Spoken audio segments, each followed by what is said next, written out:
Horror movies. Horror movies. So, before the baby, basically all we did was watch horror movies. Yeah. And you are a fan of supernatural horror movies pretty much exclusively. Yeah. I don't like slasher. Right. Just shoot him. What the f*** is the matter with you? You shoot this person. Yeah, I mean, but where would you put like the classics like Friday the 13th? That is a supernatural slasher. That's a monster. Yeah, that's monster movie. You like monster movies too.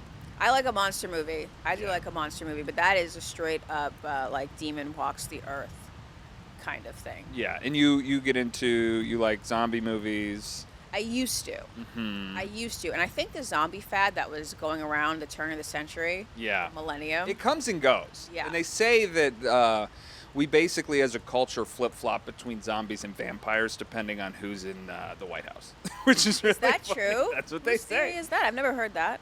If you look at maybe we'll link to this this chart. If you look at this chart that maps the prevalence of zombie movies and things in pop culture and vampire things in movies and pop culture across time, mapped with, is it a Democrat or a Republican administration, there is a very strange correlation that when Republicans are in office, zombies are very popular.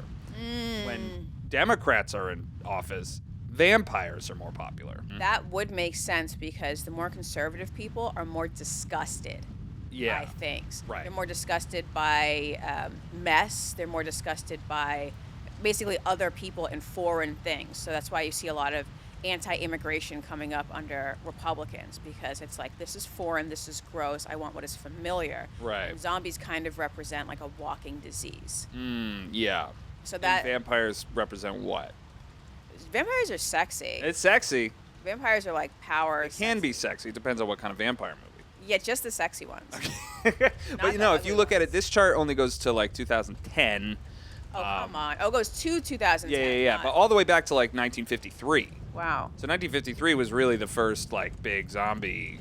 That was Eisenhower though, right? Yeah. Eisenhower, by our standards, Eisenhower would probably be a Democrat. Right, but then there was by a 95% tax rate during Eisenhower. And then 61 to 65, vampires were more in vogue, and then they were just getting down. Right, but then you really start to see the correlation in like the 80s. So Reagan comes in, that's when zombies, 1981, a lot of zombies, 85, a lot of zombies, 89 it starts to level out, and then by 93 we're in vampire mode.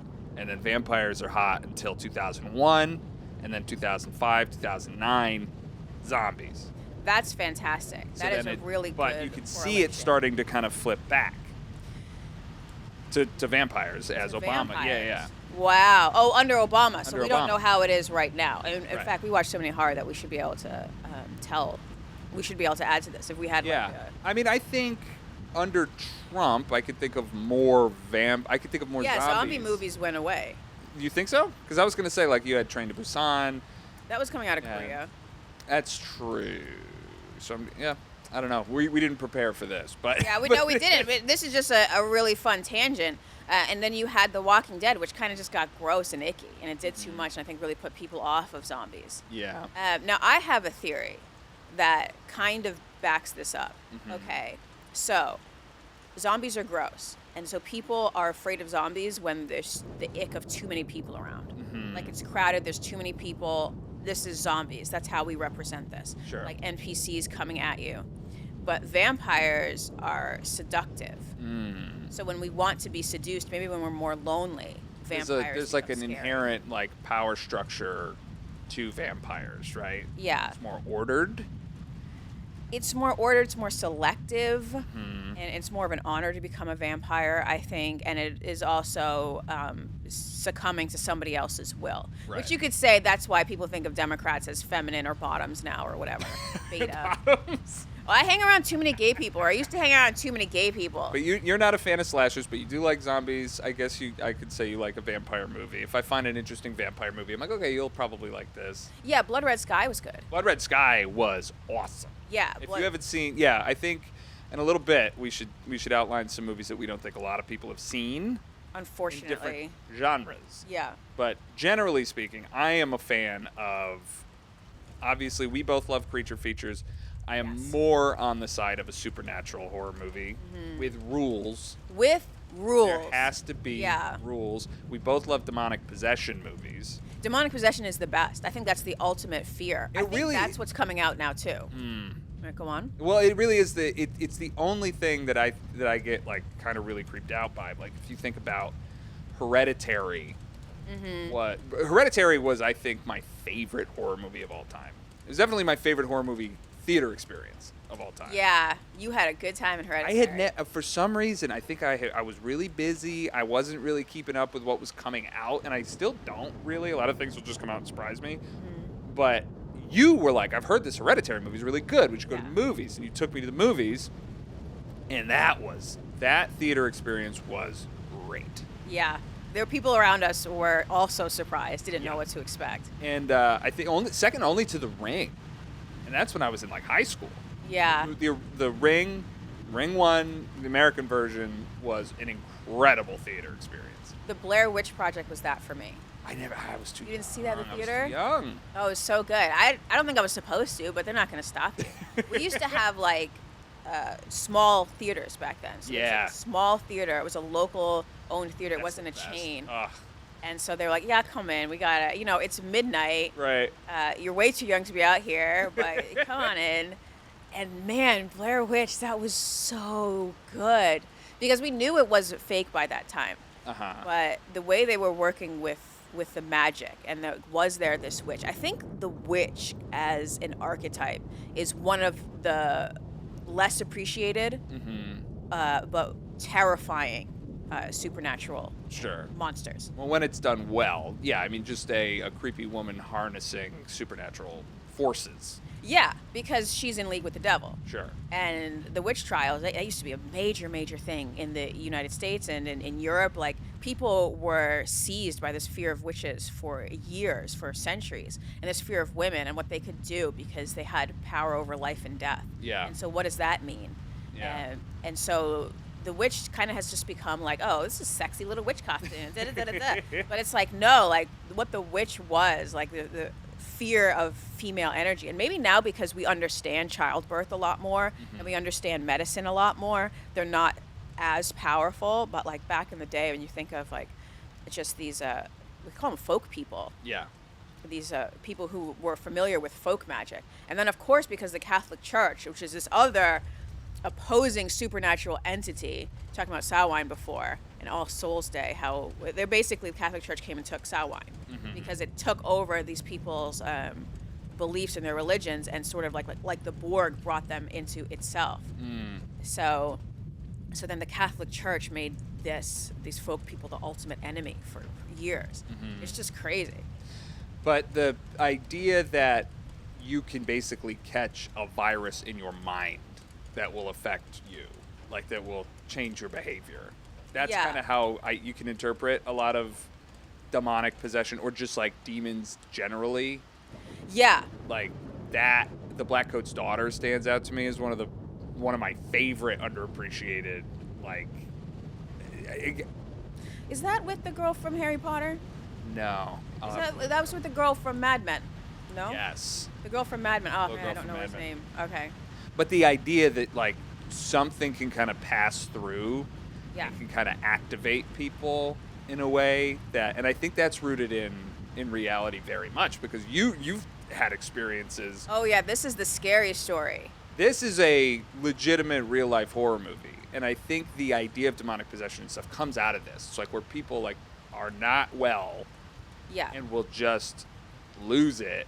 The weaker people, and I always say it's the weaker people who can be infected with these mind viruses, or is it like a storm, like a passing sort of evil that comes through town? So my story, I'm from Providence, Rhode Island. I was raised in Providence, Rhode Island. I was actually born in Boston, but I was raised in Providence, Rhode Island.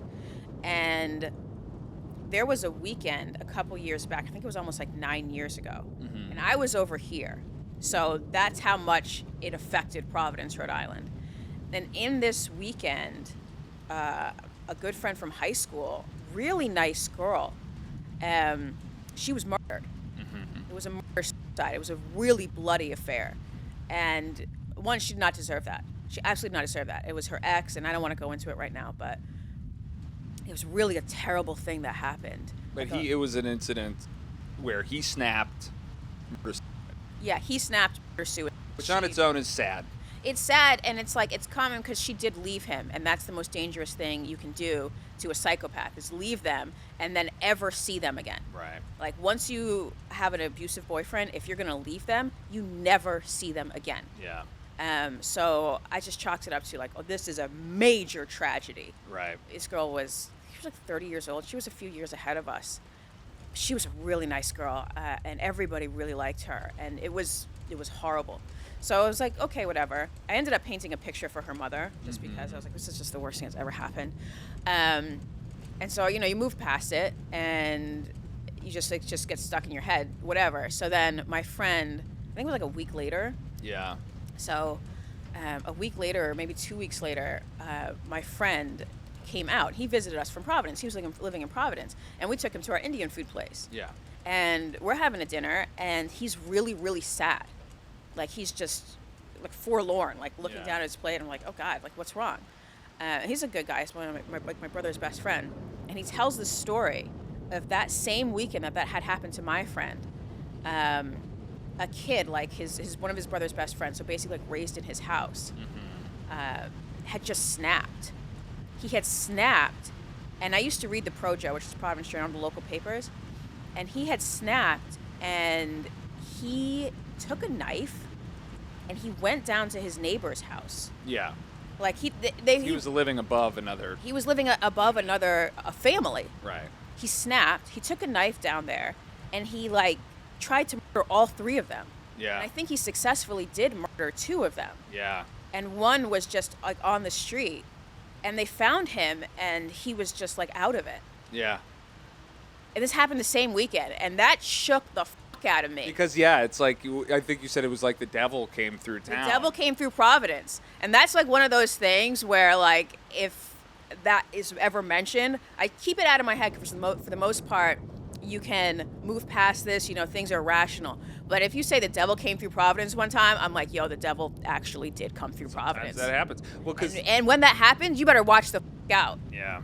Well, because your friend had also said that, he had been the week before that not acting necessarily strangely, but was different in a way. Do you remember? I mean, he was I would say, the weak link.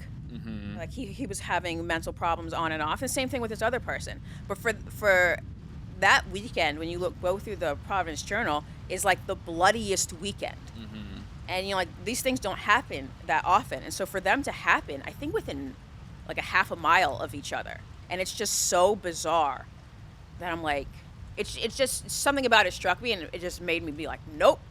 You gotta stay on your right side of God. That's all. And that might not even help, because if you're going to go into, let's assume that it's non-Christian. Mm-hmm. So a vampire looks at a cross and is like, what the fuck is this? I was around before there was this. Because you can link when Christianity came out and started their propaganda campaign. She's like, I'm around before all of this. So then what do you have to get right by to avoid that kind of things, which could be an ancient evil? You know what I mean? And maybe that's what I find so much more interesting, because you're such a sucker for a Catholic Church, Catholic TM trademark possession movie. Like I liked Nefarious. Nefarious is fine. Yeah. We talked about Nefarious last week. But like the Pope's Exorcist was that was an action movie. That was an action movie. Yeah, it was garbage. Yeah. And it was. I wouldn't even love those movies because it's an action movie. A priest has to come out and deal with it. Yeah. What I didn't like is it got a little bit too special effectsy. But I do like it that the Catholic Church understands something in these rituals, or took over these rituals, and that works. And I don't know what that power is. Yeah. It goes back to like ancient Egypt. Yeah, that's very compelling. Yes, the idea that the Catholic Church is the only entity that has a long enough memory to keep these secrets, and they've just basically wrapped it in their own mythology. That's very compelling. Yeah, I like that a lot. But they don't often get into anything like that. It's like when people watch Trump on Joe Rogan and they're like, yeah, he thinks very deeply about things. No, he doesn't. Those movies do not think as deeply as we just said it. We're putting that on those movies. I think they tried to bring it up. Like I've seen the way Hollywood writers work, and they're just not deep people. But I think they did try to put that into The Pope's Exorcist about how the devil actually orchestrated the Inquisition, because it's like a very old, deep evil like that Wetiko that gets past your blind spots and makes you think you're doing a good thing and manipulating people like this. But really, it's just evil. So all your good intentions are to serve evil. So that to me is fascinating. But yeah, the rest of the movie was an action movie.